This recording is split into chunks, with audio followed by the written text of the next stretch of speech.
আজকে আমরা নবম শ্রেণীর মডেল নাম্বার 3 খ বিভাগ 1 নম্বরে যে বলছে এ 3 প্লাস এ প্লাস 9 প্লাস প্লাস 60 সমান্তর ধারা এর মান কত। তো এর মান বের করতে হলে এটা আমাদের কি আমরা জানি প্রথম পদ কি আছে a is equal to 3। এখন আমরা কি সাধারণ অন্তর বের করি, সাধারণ অন্তর b1 is equal to দ্বিতীয় পদ মাইনাস প্রথম পদ, এবং আরেকটা আমরা সাধারণ অন্তর যদি বের করি d2 is equal to দ্বিতীয় পদ মাইনাস a। তাহলে সমান্তর দ্বারা কি আগের একটা ক্লাসে পড়াইছিলাম কি অন্তরগুলো কি হয় সমান হয়। সুতরাং d1 is equal to d2, d1 এর মান কি আছে a minus 3 is equal to d2 এর মান কি 9 minus a, কি এটা এই পাশে নিয়ে কি হবে a plus a 2a 9 plus 3, তাই না? 3 পাশে গেলে কি হবে প্লাস, এখন কি হবে বলো a এন হলো 12 2 এই পাশে ভাগ হবে, তাহলে এর মান কত হলো 6। তাহলে এর মান কত, এটা आंसर। কে বুঝো নাই বলো, আবার বলবো। এটা একটা সমান্তর দ্বারা বলছি এর মান কত। তাহলে সমান্তর দ্বারা প্রথম পদে আর সমান্তর দ্বারা প্রত্যেকটা অন্তর মানে বিয়োগফল পরপর দুটি পদের বিয়োগফল সমান হয়। তাহলে এই দুইটা পদের বিয়োগফল বের করলাম d1, এই দুইটা পদের বিয়োগফল বের করলাম d2। শর্ত মতে d1 সমান d2, মানগুলো বসিয়ে দিলাম। এ এদিকে প্লাস আছে থাকলো, আরেকটা এদিকে মাইনাস আছে, এর পাশে আসলে প্লাস হবে, এ আর এ যোগ করলে 2a হয়। 9 আছে, এই 3 এদিকে কি আছে মাইনাস, এর পাশে গেলে প্লাস, 3 9 12, 12কে 2 দ্বারা ভাগ করলে 6 হয়। তাহলে এটা গুণোত্তর দ্বারা প্রথম দিনে 5, দ্বিতীয় দিনে 10, তৃতীয় দিনে 20। এইভাবে সে কি করলো টাকা জমাতে লাগলো, প্রথম দিনের দ্বিগুণ পরের দিন, পরের দিনে দ্বিগুণ তারপরের দিন। তো এইভাবে সে 30তম দিনে, কততম 30তম দিনে তার কত পয়সা হবে, পয়সা কত হবে। তাহলে এটা যেহেতু গুণোত্তর দ্বারা বলেই দিচ্ছে তাই না, তাহলে গুণোত্তর দ্বারা প্রথম পদ কি, আচ্ছা গুণোত্তর দ্বারা লিখলাম না, ধারাটা গুণোত্তর। প্রথম পদ a is equal to কি 5, এবার কি হবে সাধারণ, হ্যাঁ সাধারণ অনুপাত, জি কারণ গুণোত্তর দ্বারা অনুপাত হয়। আচ্ছা দিলাম, এই তো অনুপাত আর ইজ ইকুয়াল টু কি হয় বলেন, দ্বিতীয় পদ ভাগ প্রথম পদ। সমান্তর দ্বারা হলে কি হয় মাইনাস হয়, দ্বিতীয় পদ মাইনাস প্রথম পদ, আর গুণোত্তর দ্বারা হলে দ্বিতীয় পদ ভাগ প্রথম পদ, কত হবে 2। এখন আমাকে বলছে 30তম পদ কত, তাহলে গুণোত্তর দ্বারা n তম পদের সূত্র কি, n তম পদ ইজ ইকুয়াল টু কি a r to the power n minus 1। তাহলে আমার কততম পদ 30তম পদ ইজ ইকুয়াল টু এর মান কত 5, আর এর মান 2, n এর মান 30, ওই যে 30তম পদ minus 1, 5 into 2 to the power 29। ক্যালকুলেটরে 10 to the 29 বের করে কত হয়, 29 এর মান হচ্ছে হলো 536870912। এটার সাথে যদি আমরা 5 গুণ করি তাহলে মান আসতেছে 268435456 এটা হচ্ছে, অর্থাৎ 30তম দিনে সে এত পয়সা জমাইতে পারবে। তাহলে এটা ছিল কি পয়সা, এটা কি ছিল পয়সা। তাহলে এটাকে টাকাকে রূপান্তর করলে কি করতে হবে বলেন, 100 দ্বারা ভাগ করতে হবে, কারণ 1 টাকা সমান 100 পয়সা। তাহলে 100 দ্বারা ভাগ করলে কি হয় 26,84354 এত পয়েন্ট এত টাকা হয়ে গেল। মডেল টেস্ট 3 এর 1 এর গ নম্বরের ফল কত।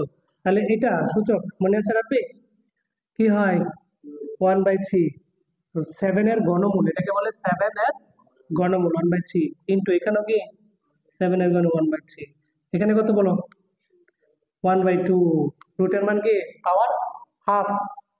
এবার কি হবে আমাদের, এই দুইটা কি গুণ আকারে আছে, বেস সেম হয় সম্পর্ক গুণ হয়, পাওয়ার গুলো কি হয় যোগ হয় বলো, আর এটা ভাগ আছে তাহলে পাওয়ার কি হবে ভাগ হলে বিয়োগ হয় 7। এবার কি করতে পারি লসাগু করো, 3 আর 2 লসাগু হবে 6, 6 এর ভাগ করলে 2 প্লাস এটা 6 দিয়ে ভাগ করলে 2 মাইনাস 3। এবার বলো 7 এর পাওয়ার কত, নিচে হলো 6, 4 হাতে 3 গেলে কি হয় 1/6 হলো এর आंसर। অথবা এটাকে আমরা এইভাবে লিখতে পারি, এটা লিখতে পারি। এটা বলা আছে ঘ নাম্বারের 2 টু দি পাওয়ার x = 64, এখান থেকে x এর মান কত, তাহলে 2 টু দি পাওয়ার x। এখন এটা ক্যালকুলেটর ছাড়া যদি করতে যাও তাহলে 2 2 দিয়ে বাদ দিলে কত হয় বলেন, 3 2 2 দিয়ে বাদ দিলে হয় 16, 2 দিয়ে বাদ দিলে হয় 8, 2 দিয়ে বাদ দিলে হয় 4, 2 দিয়ে বাদ দিলে হয় 2, 1 2 3 4 5 6, 2 to the power 6, 2 to the পাওয়ার 6 দিলে 64 হবে। বেজ যদি উভয়পক্ষের সমান হয় বেজে বেজে কাটা, x = 6, একদম ফিনিশ। একটু মনোযোগ দিয়ে দেখো, a to the power x সমান b, b to the power y সমান c, c to the power z সমান a।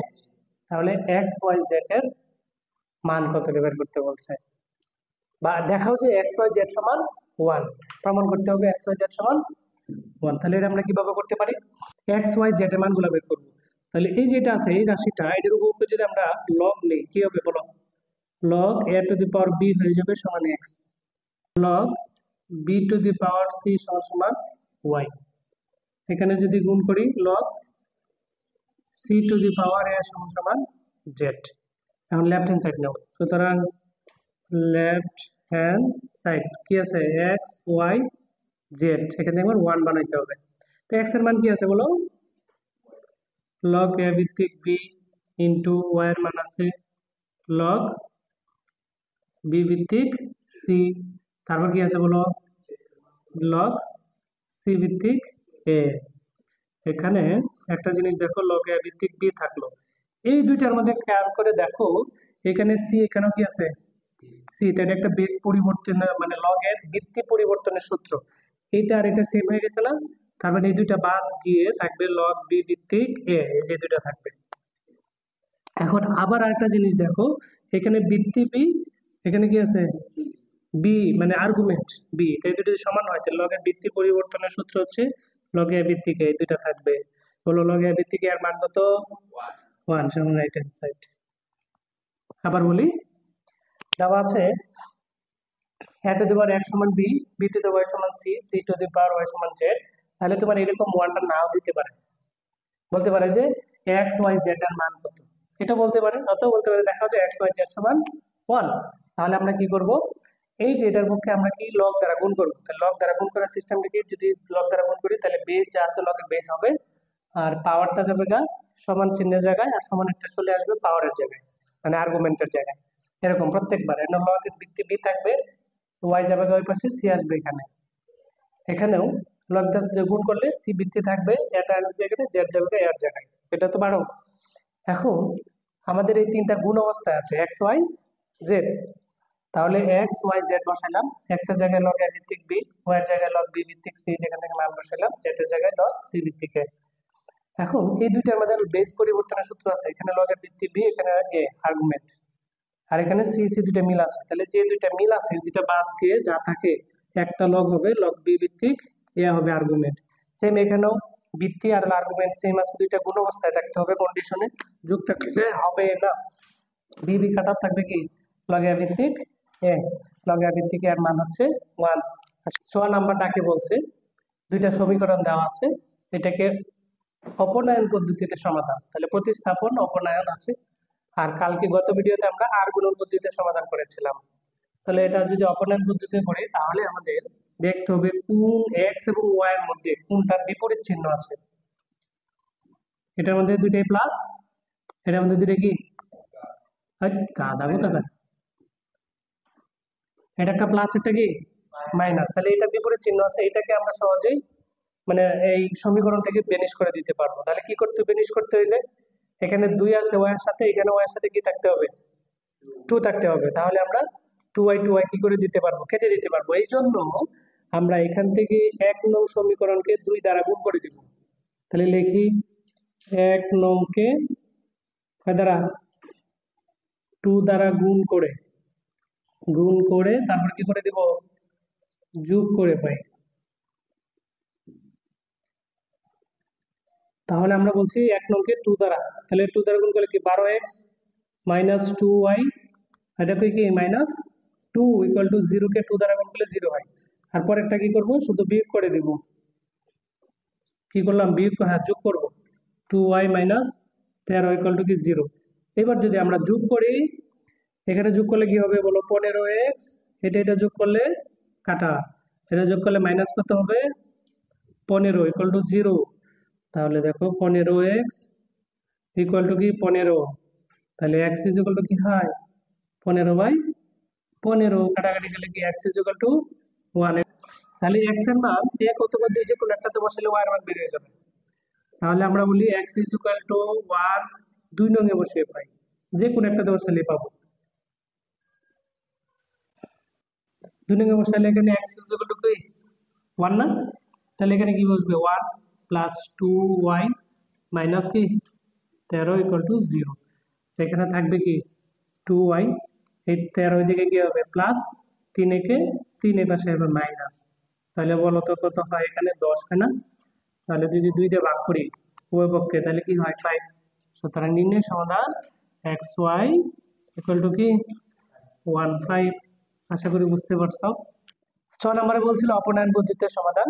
এবার 6 নম্বরে এসে বলছে প্রতিস্থাপন পদ্ধতিতে সমাধান। তাহলে প্রতিস্থাপন পদ্ধতি কি, একটার থেকে মান বের করে অপরটা এনে স্থাপন করা, না বসানো। তাহলে আমরা এখান থেকে যে কোনো একটা মান বের করি। 1 নং হতে পাই কি পাবো 3y, যে 3y থাকলো এখানে 32 মাইনাস 2x, এই 2x টা যে প্লাস আছিল বসে যায় মাইনাস আছে। এখান থেকে y এর মানটা যদি বের করতে চাই তাহলে 32 মাইনাস 2x ডিভাইডেড বাই 3, 3 দিকে গুণ ছিল বসে যায় ভাগ আছে, এটাকে দিয়ে দাও 3 নং। এখান থেকে শুধু কার মান বের করলাম, y এর মান। এটা নিয়ে কত নং এ বসাবো, 1 নং এ বসিয়ে দিব। 2 নং থেকে পাচ্ছি না, 1 নং থেকে পেলাম। 1 নং এ যদি পেয়ে থাকি তাহলে 2 নং এ নিয়ে y এর মান বসায় দিব, তাহলে x এর মান বের হয়ে যাবে। তাহলে লেখো y এর মান কয় নং, 1 নং থেকে বের করছি, এবার 2 নং এ বসাবো।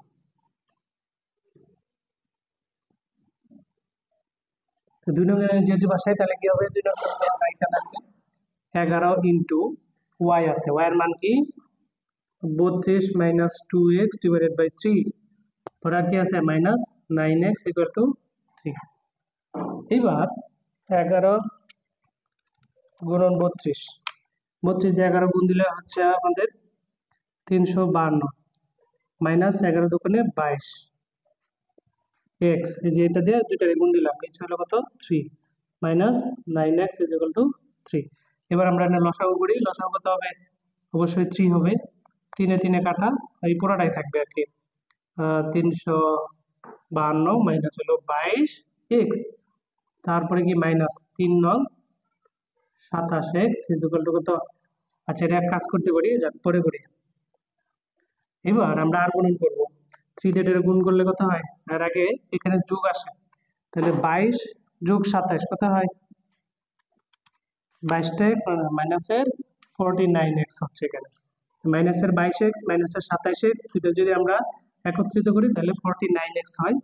আর থাকতেছে আমাদের এখানে কি প্লাস 352 ইকুয়াল টু, এটা পাশে গুণ 3 দিকে 9, 49x is equal two 9 minus 352, পাশে প্লাস আছে পাশে যে মাইনাস হবে, তাহলে x ইজ ইকুয়াল টু কি হবে, এটা বিয়োগ করলে যেমন আমরা 9 থেকে যদি 352 বিয়োগ করি তাহলে থাকে মাইনাস 343 ডিভাইডেড বাই 49 মাইনাসের, এটা যদি মাইনাস 49 দ্বারা ভাগ করি তাহলে আমাদের মান আসে 7, x ইজ ইকুয়াল টু 7, কারণ এই মাইনাসে কাটা যাবে, x ইজ ইকুয়াল টু 7।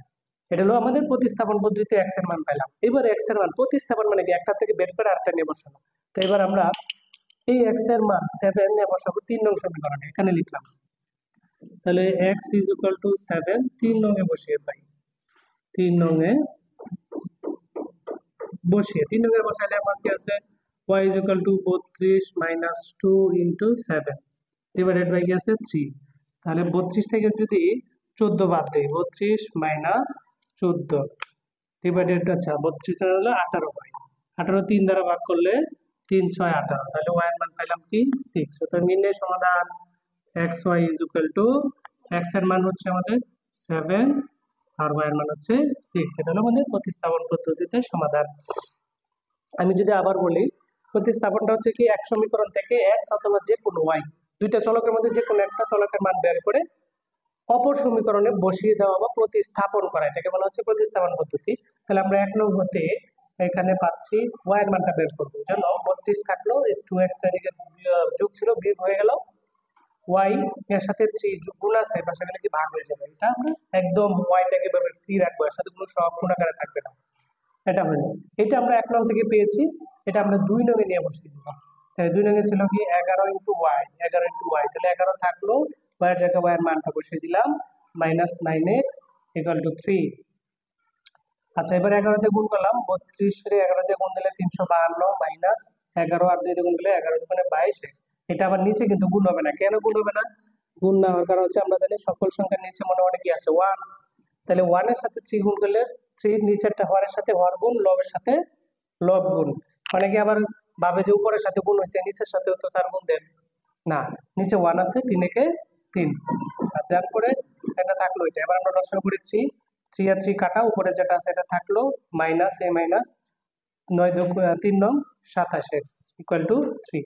এবার আর গুণন করে আমরা 3 লিখলাম, আর এখানে 27 আর 22x মাইনাসের দুইটাই, তাই মাইনাসের 49x, আর এটা এই পাশে যোগ আছিল, লিখলাম যোগ দিয়ে, এটা যোগ আছে পাশে মাইনাস হয়ে যাবে, বিয়োগ করলে হয় -343, আর 49 এর মাইনাস x এর সাথে সম্পর্ক গুণ ছিল, ওই পাশে গেলে কি হবে ভাগ, এটা দিয়ে ভাগ করলে মাইনাস মাইনাস কাটা যায়, ভাগ করলে 7 হয়, x এর মান 7। এই x এর মান 7 আমরা কি করব 3 নং এ বসিয়ে পাই, যে এখানে করলাম x = 7, 3 নং এ বসিয়ে আমরা কি পাবো y, এই যে y 32 ছিল -2x এর মান আমরা অলরেডি পেয়ে গেছি 7, এই জন্য x এর জায়গায় কি বসাই দিলাম 7 / 3 ছিল, 3 থাকলো, 32 আর লোকে 18 বিয়োগ করলে 32 এর থেকে 14 বিয়োগ করলে 18 থাকে, 18 3 দ্বারা ভাগ করলে 6 হয়, y এর মান হয়ে গেল 6, x এর মান 7, y এর মান 6।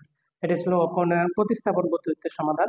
আগের মডেল টেস্টে এটা ছিল, কিন্তু এখানে ছিল কোসেক থিটা এর মান, কিন্তু এটা যে কস থিটা, কিন্তু ডাক এটাই ছিল 12 কট থিটা = 7। তাহলে এটা আমরা প্রমাণ করা শুরু করে দিব। এই 12 এর সাথে কট গুণ আকারে আছে, তাহলে কটটাকে 12 কে যদি পাশে নিয়ে যাই 7/12 হয়ে গেল। এখন এটা থেকে আমরা ত্রিকোণমিতিক সূত্র যদি দেখাই, এখানে যদি থিটা ধরি, তাহলে আমরা কট থিটা সমান কি জানি, ভূমি বাই লম্ব। কট থিটা সমান ভূমি বাই লম্ব, তাহলে ভূমি বাই লম্ব, ভূমির মান 7 নিচে চলে যাবে, আর লম্ব মান এটা, যেহেতু থিটা, লম্বটা হলো থিটার বিপরীত বাহুটাকে লম্ব বলে, আর ভূমি আর থিটা সংলগ্ন বাহুটাকে ভূমি বলে, আর বড় বাহুটাকে অতিভুজ বলে। তাহলে এখন আমাদের কি দরকার, কস থিটা বের করতে হলে ভূমি বা অতিভুজ দরকার, ভূমি বাই অতিভুজ, অতিভুজ নাই, অতিভুজটাকে আমরা যদি x ধরে রাখি, তাহলে আমরা সূত্র কি জানি, অতিভুজ স্কয়ার সমান সমান লম্ব স্কয়ার প্লাস ভূমি স্কয়ার, পিথাগোরাসের উপপাদ্য। সমকোণী ত্রিভুজ হলেই পিথাগোরাসের উপপাদ্য।